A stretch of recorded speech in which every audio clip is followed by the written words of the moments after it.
Hey, Horror Movie Night, welcome to another bonus episode of the podcast. I'm sitting down to talk to my friend Helen Mullane and her new book, NicNevin and the Bloody Queen. It's an awesome comic book that she had a part in. I've actually known Helen for years, but this is the first time we've actually talked to each other, not like on the Geekscape forums or through Facebook Messenger. So this is very exciting for me. Helen, it's so nice to meet you. Hey, yeah, you too. Thank you for having me on.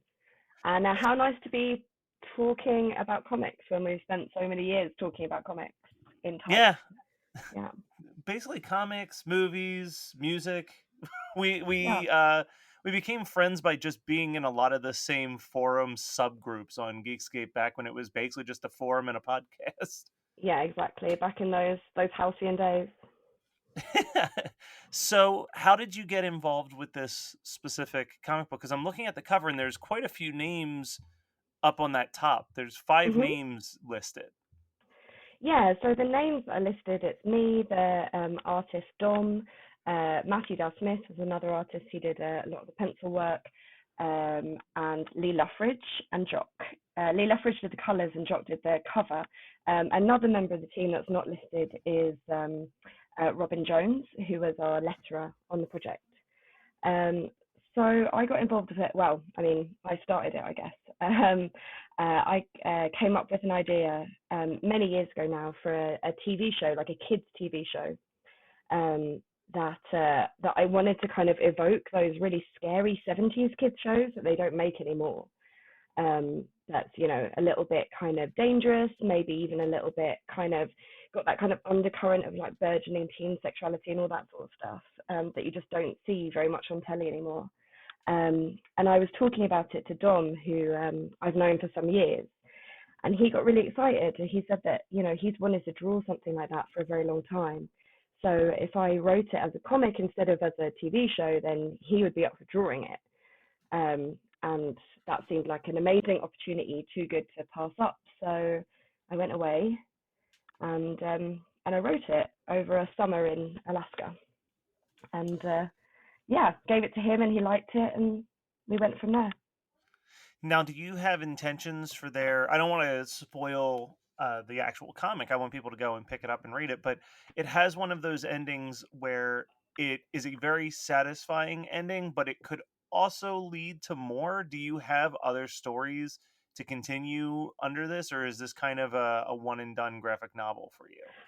Well, I mean, this because it's kind of my comic book debut. I don't know like how it's going to go yet, but if it all went really well and everything, then I do have concepts for some sequels, some of which have been built in already into the narrative. So and in the kind of ephemera of the world.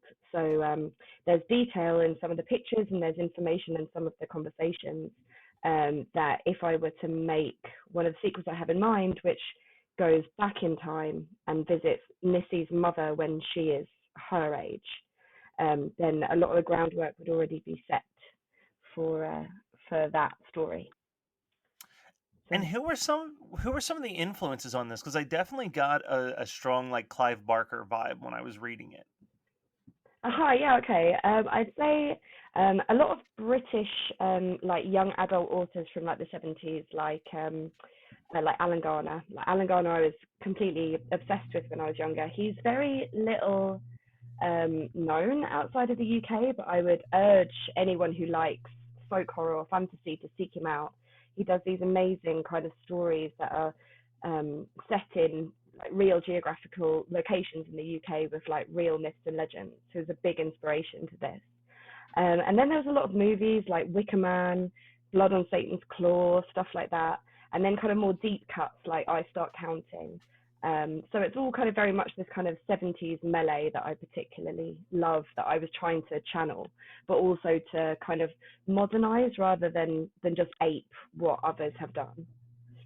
Would you say that the '70s was kind of like your favorite time for film and literature, or just kind of that was the tone you wanted to capture for this specific project? I mean, it's definitely a time that I love. Like, there was so many amazing things going on, from like gialli in Italy and pinky violence in Japan, and then folk horror in the UK, Southern Gothic kind of stuff in America. I mean, there's just so much going on in the 70s. But I mean, when you really dig into it, I think I feel like that about a lot of decades. The 50s, the 60s, 80s, 90s. So yeah, I think it's just that I was trying to channel this particular time, but I could like other projects that I'm working on now kind of do a similar thing but with different eras. So What would you say for I'm trying to think how I want to word this. How did you? What was your introduction to comic books? What was your? Do you remember what your first like big comic book was that got you hooked? yeah, what kind of like I have always had comics bubbling away in the background because in the UK, we have these things called annuals, and like so a lot of TV shows will have these hardback annuals that will come out once a year, and they'll be full of like descriptive stories and stuff, but also like comic strips. And so we have the Dandy and the Beano, and also She-Ra here. There was a She-Ra annual. You could read kind of a She-Ra comic once a year. So those, I was always aware of those. I always really, really loved them. But then I also remember when I got old enough to walk home on my own from church on a Sunday, we had a news agent that would just stock like random comic books, like just there seemed to be no rhyme or reason, like no kind of order to it. They just had some comic books that would just change periodically. And I remember picking up, I think maybe it was Amethyst, which was very kind of in tune with things I liked when I was really young, like She-Ra type things. And I remember that thinking that was really really awesome. And also Pirates of the Black Water. So nothing very kind of highbrow or anything, but I remember reading those and just being kind of enchanted by the way that the words and the stories kind of played together. I have kind of a similar thing growing up. Was that there? I lived directly behind the local deli that we would go to get like our meats for the week and like a gallon of milk and stuff like that. And they just had like a rack of comics, but there was never a rhyme or reason to like to the it would maybe have like one random Spider-Man comic and a random X-Men comic, like whatever like the big comics were in that time period of the early to mid 90s. Yeah, But like I right. would every Saturday I would watch like X-Men on Fox Kids morning, and then me and my neighbor would go up to the deli and just buy like $10 worth of comics and sit out on the front stoop reading them. Um, but like there it was so hard to follow stories because again there was no rhyme or reason to it, so you'd have like it end on a cliffhanger, and then like you wouldn't see another Spider-Man comic in there for like 2 or 3 weeks, and then it would be like a completely different story the next time. Yeah, and I always remember the little asterisks going to these editors' notes, and they'd be like, "See issue whatever," and it's like, "Oh, okay." I have no idea how to. I don't know how to access this in any way. I don't those think that I those even. asterisks those asterisks are what made me stop reading like Marvel comics eventually. It was like to read Yeah, any right. story you had to read like 9 other stories. Yeah, exactly. And it's like I don't understand any of this. I think it took me a really long time actually to I was really slow on the uptake of even kind of how it all worked anyway, that there would be these kind of issues that you could follow. I think for quite a few years when I was really young, I just kind of thought that the whole thing was quite random. I didn't clock that you could really follow things until much later. Yeah. No, I think that it was a long time for me to piece together like, oh, it's a continuous story. Like Yeah, in my exactly. brain, in my brain, it was like reading a Goosebumps book. Like it was like you read the book and then the story's over, and then the next Goosebump book is a whole new story. Yeah, Like that exactly. was. So speaking about the horror aspect of this, I know that you and I have always had a mutual love of horror. What are Mhm. some of your favorite horror films that have been brought into the, not even just necessarily the crafting of the book, but just for you that shaped you? Ooh, horror films that shaped me. Okay, so I would say the the Hammer horror films, big time.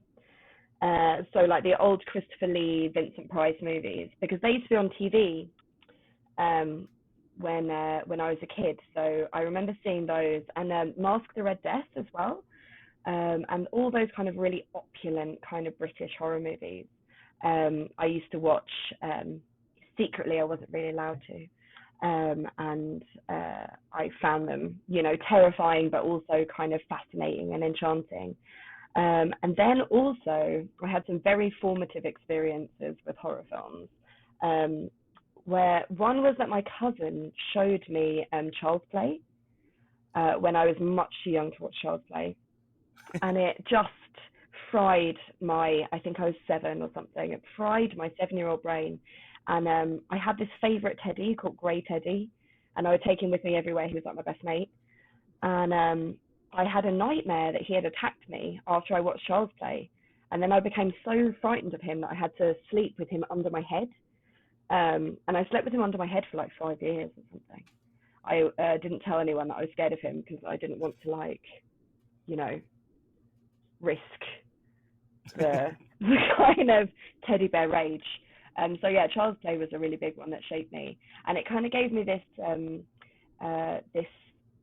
fascination with kind of childhood fear that has never quite gone away, which is something that I think maybe comes out in NicNevin, like the kind of the ways the world is scary or threatening when you're young is quite fascinating to me.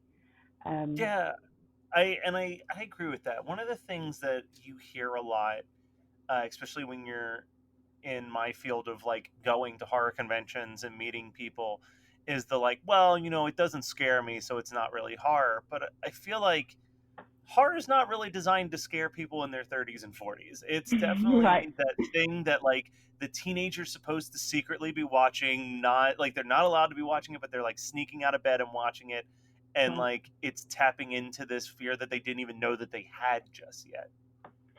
Yeah, absolutely. And I think, I think how much you're scared by something can't be the barometer of quality of horror. It just can't. Because also, visuals change, tastes change, kind of our societal norms change. Things that had been scary, become much less scary. That doesn't mean that the film itself is less of a kind of successful horror. Like one really formative example of that for me would be The Exorcist, which many audiences like no longer find scary. Kind of religion isn't writ as large in people's lives anymore as it used to be. There's lots of factors to why it's not kind of quite the terrifying shocker it once was, but it's still like a highly successful horror film, I think. And I think that there's something to be said too about like you, kind of this you can't like have your cake and eat it too attitude of complaining that people don't take horror movies seriously, but then all you care about is how scary the horror movie is, when it's like, well, then you have to have those artsy horror films that maybe Hmm. aren't necessarily scary. Like I don't think that The Wicker Man has ever been a movie that quote unquote scared me, but I think it's a beautiful and artfully done horror movie. Yeah, absolutely. So, where can people go to pick up a copy of the book? I think it's available wherever good comic books are sold. It's on Amazon. You can get it directly from our publisher at Humanoids, but also they have book distribution. So I mean, it's been I've seen it on the website for like Target and places like that. So I think it's going to have quite broad distribution. I'm very happy to say. Um, yeah, That's super, super exciting. yeah, it's really cool. Well, thank you so much, Helen. I look forward to having more conversations in the future. Hopefully, this book can get you hitting some conventions in the States, and we can hang out in person one of these days. Well, that would be awesome. All right, thanks very much.